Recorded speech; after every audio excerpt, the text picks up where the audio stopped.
analyzing Ratzinger's astonishing prediction. Spirit Daily, September 13th, 2021. You have perhaps seen it, a video or transcript of the 1969 radio interview in which then-Cardinal Josef Ratzinger riffed about the future of the church and modern society in a brilliant stream of consciousness. Every word in one section has come to pass, or is beginning to, there before the eyes of those with eyes to see.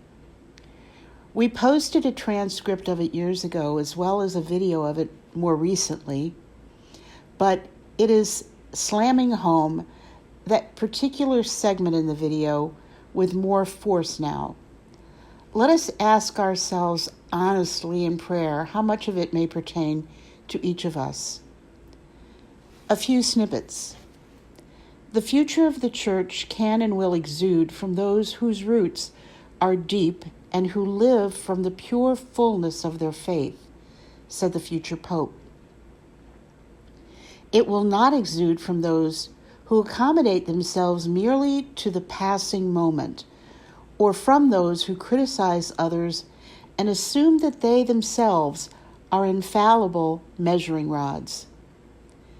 Nor will it exude from those who take the easier road, who sidestep the passion of faith, declaring false and obsolete tyrannies and legalistic all that makes demands upon them, that hurts them and compels them to sacrifice.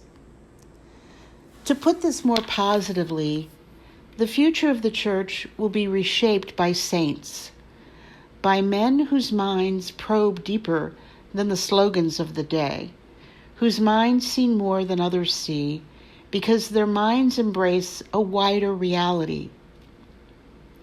How does all of this affect the problem we are examining, he asked rhetorically.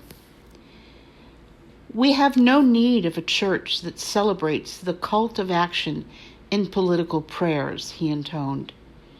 It is utterly superfluous. Therefore, it will destroy itself.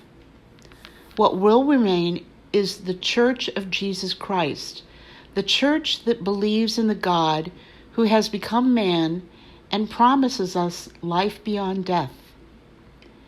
From the crisis of today, the church of tomorrow will emerge, a church that has lost much.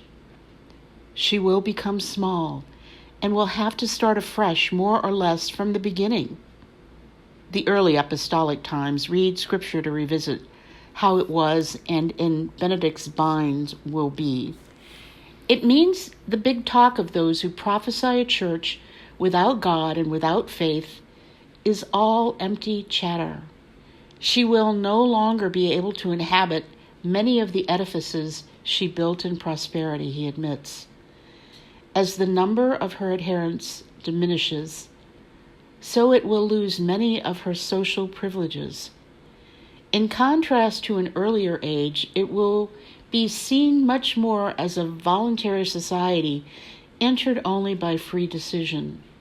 As a small society, it will make much bigger demands on the initiative of her individual members. Undoubtedly, it will discover new forms of ministry and will ordain to the priesthood approved Christians who pursue some profession. In many smaller congregations or in self-contained social groups, pastoral care will normally be provided in this fashion. Alongside this, the full-time ministry of the priesthood will be indispensable as formerly. Let us discern these words, men whose minds probe deeper than the slogans of the day. What are some of the current slogans? His prophecy of a small church is readily interpreted as we see how many parishes have closed and how many bishops' mansions and rectories have been sold or should be. This is not bad. The future Pope was saying it is a purification. Amazingly, this man, who is considered one of the foremost theologians in modern centuries, saw the purified church as one without all the theological hullabaloo currently so dominant in Christian chatter. Instead of discussing our faith, Ratzinger was saying, in a purified church, we will worship. We will live our faith, not analyze it. Instead of dissertations, lectures, and theses, and controversies, there will be prayer. The church will be a more spiritual church, not presuming upon a political mandate, flirting as little with the left as with the right, he said. The politics will be that of Jesus. It will be following the disciples, not worldly figures. There will be humility. There will be obedience. This builds towards purity. As a small society, she will make much greater demands on the initiative of her individual members, said Cardinal Ratzinger.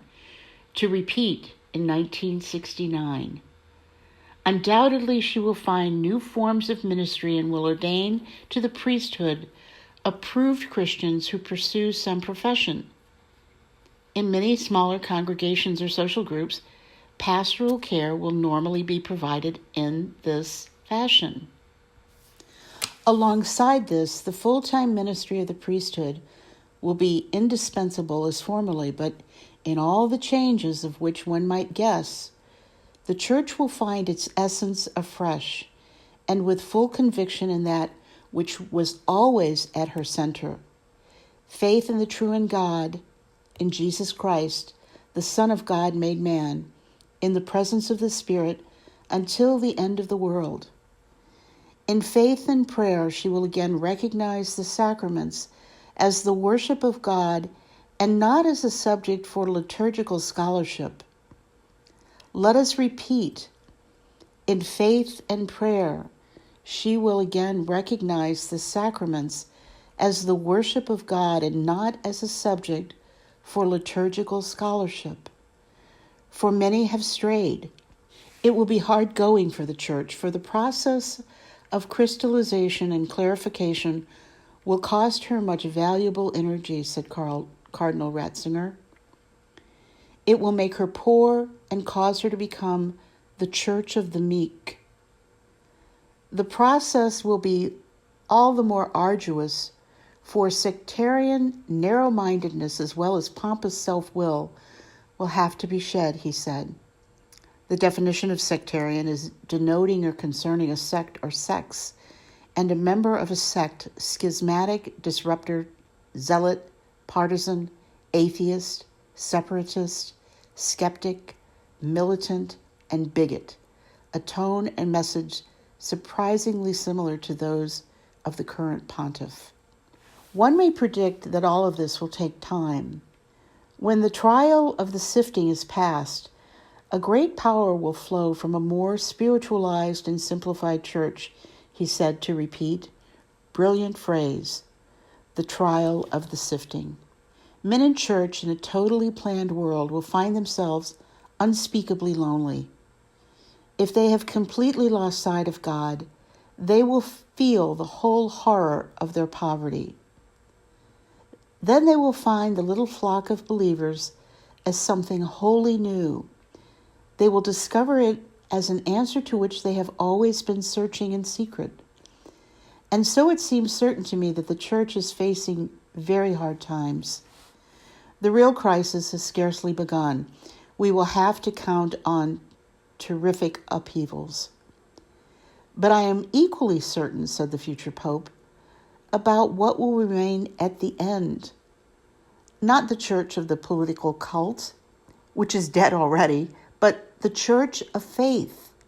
She may well no longer be the dominant social power to the extent that she was until recently, said this prescient man, but it will enjoy a fresh blossoming and be seen as man's home, where he will find life and hope beyond death.